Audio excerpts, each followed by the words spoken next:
tidak ada tumbuhan di samping rumah Allah yang disucikan dan dimuliakan. Sekarang kita mengenalnya dengan nama Makkah atau Bakkah. Bapak Ibu yang dimuliakan Allah, disebut Bakkah. Bakkah artinya tangisan, lembah tangisan. Tempat itu adalah tempat menangisnya Nabi Adam alaihissalam, bertaubat atas dosa yang pernah dia lakukan ketika ia makan buah khuldi. Nabi Allah Adam alaihissalam bertaubat kepada Allah dan menangis di Makkah Al-Mukarramah. Taubat Nabi Adam diterima oleh Allah di Makkah. Di Mekah disebut juga Bakkah, lembah tangisan, karena di sanalah tempat menangisnya Nabi Allah Ismail ketika masih bayi.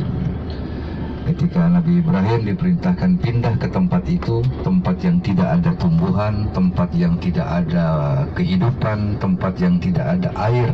Secara hitungan manusiawi, ditemukan air di tempat itu adalah satu hal yang sangat mustahil, Bapak Ibu.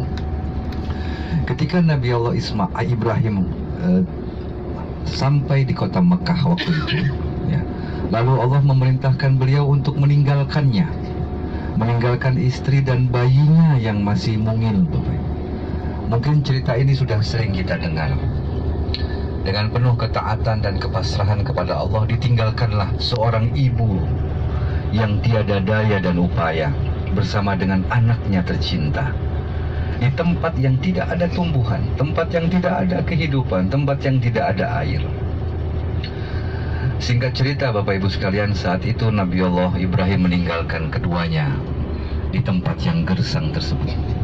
Lalu pada saat yang sama, bayi pun menangis. Ismail yang masih mungil menangis menjadi-jadi kehausan. Lalu Bapak Ibu sekalian, apa yang dilakukan oleh Ibu Hajar pada saat yang sangat-sangat mengkhawatirkan seperti itu? Apakah dia hanya diam? Tidak. Islam mengajarkan, ketika kita punya hajat, yang harus kita lakukan adalah usaha. Usaha dan usaha. Usaha itu bahasa Indonesia. Bahasa Arabnya apa? Sa'i. Dia pun mencari air di Bukit Safa. Tidak ditemukan air. Lalu dia berlari ke Bukit Marwah. Berusaha dulu mencari air, tapi tidak juga ditemukan air. Apakah cukup usaha satu kali? Tidak. Dilanjutkan perjalanan berikutnya dari Marwah ke Safa. Tidak lagi ditemukan. Cari lagi dari Safa ke Marwah, Marwah ke Safa, Safa ke Marwah. Begitu seterusnya. 7 kali Bapak Ibu sekalian. Artinya Islam agama yang sangat realistis. Allah Subhanahu wa Ta'ala tidak mengajarkan kita menjadi umat yang pemalas, menjadi hamba yang hanya diam saja di rumah. Allah Subhanahu wa Ta'ala mengajarkan kita untuk terus berusaha, dan terus berusaha. 7 kali adalah lambang banyak, ya. Lambang sesuatu yang berjumlah banyak disebut dengan 7, ya. Bapak Ibu yang dirahmati Allah, apa yang kita saksikan? Apa yang bisa kita petik di situ? Ketika kita sudah melakukan usaha, ya, pada saat yang sama Allah mengajarkan kita, jangan pernah lepaskan usahamu dari doa.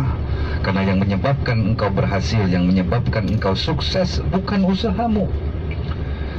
Sehebat apapun kita, sepintar apapun kita, sehebat apapun tim yang kita punya, secanggih apapun alat yang kita miliki, sematang apapun rencana yang sudah kita susun, yang sudah kita planningkan jauh-jauh hari, semuanya tidak akan pernah bisa berjalan kecuali dengan izin Allah. Dan izin Allah itu hanya akan bisa terbuka dengan kekuatan sebuah doa. Makanya coba lihat, ketika usaha di Safa, air tidak ditemukan. Ke Marwah, air juga tidak ditemukan. Ditemukannya di mana? Ditemukannya di dekat kaki mungil Ismail. Saat itu kaki mungil bayi yang masih lemah Bapak Ibu menghentak ke bumi. Dan dengan izin Allah, ya, secara manusiawi coba kita perhatikan, mana mungkin kaki bayi yang lemah bisa menghancurkan batu Mekah yang keras? Tidak mungkin, ya. Tapi tidak mungkin bagi manusia adalah satu hal yang sangat mudah bagi Allah Subhanahu wa Ta'ala. Allah ingin menunjukkan usaha yang kau lakukan tidak akan pernah bisa berhasil tanpa izinku. Kau cari project A, gagal. Project B, gagal. Project C, gagal. Wah, proyek sana gagal, proyek sini gagal. Jatuh, bangun lagi, ya. Gagal, bangkit lagi terus. Nanti aku akan bukakan jalan dari tempat yang engkau tidak duga-duga. Dan jalan itu justru yang lebih besar dari proyek yang sebelumnya engkau harapkan.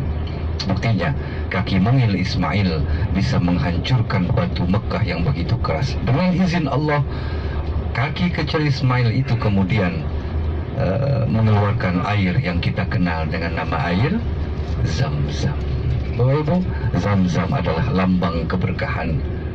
Kalau rezeki mau berkah, mengalir jutaan liter disedot setiap hari, Bapak Ibu sekalian. Diminum jutaan manusia, dibawa pulang ke kampung halaman masing-masing, dibawa pulang ke negaranya masing-masing. Tidak pernah kering sampai sekarang. Kapan keringnya, Bapak Ibu? Keringnya kapan? Kiamat. Ya, kalau kering, kiamat. Bapak Ibu yang dimuliakan Allah, kalau kita mau barokah, rezeki mengalir tidak pernah putus, jangan pernah melupakan doa. Usaha wajib, tapi bukan usaha yang menyebabkan kita sukses. Yang menyebabkan kita sukses adalah kekuatan doa. Karena itu, menyambung kultum yang kemarin, Rasulullah mengajarkan kepada kita, jangan pernah lepaskan setiap aktivitasmu dari doa. Mau tidur baca doa, bangun tidur baca doa. Doa bukan sekedar permintaan, doa bukan sekedar permohonan. Saya ingin merubah paradigma kita, ingin merubah sudut pandang kita tentang doa. Selama ini mungkin kita menganggap bahwa berdoa itu adalah hanya meminta. Bukan, Bapak Ibu sekalian. Bahkan ada sebagian orang yang tidak mau berdoa. Kenapa? Karena mereka menganggap Allah Subhanahu wa Ta'ala sudah sangat baik. Sudahlah, kita tidak perlu minta kepada Allah. Allah sudah tahu yang terbaik buat kita. Maaf Bapak Ibu, pendapat ini sangat keliru. Pendapat ini tidak salah, tapi sangat keliru. Kenapa? Karena Allah Subhanahu wa Ta'ala, lihat kiri kanan, ya, gembala sapi yang dilepas di padang rumput. Nanti pemandangan ini akan banyak kita saksikan.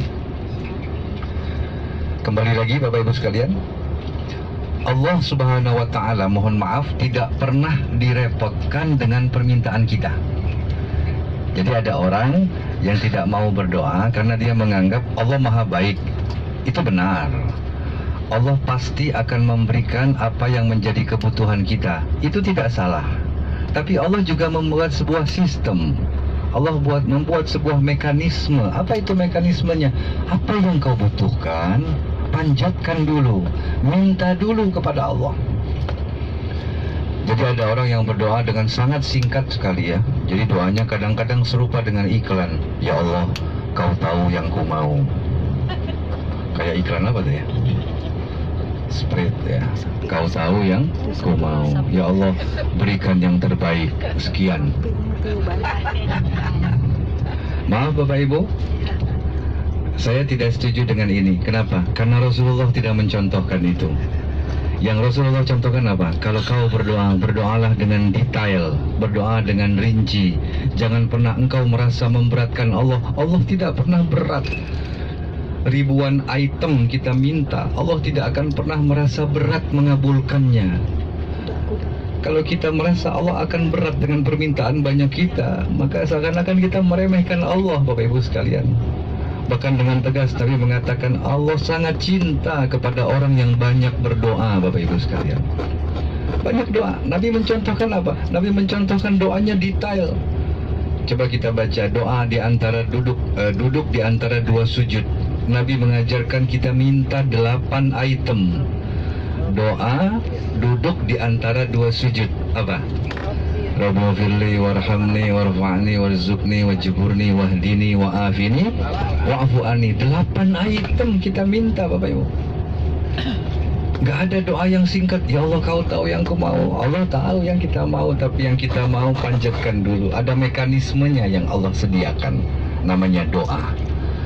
Nah Bapak Ibu yang dimuliakan Allah, karena itu jangan pernah kita malu, jangan pernah kita merasa memberatkan Allah untuk berdoa.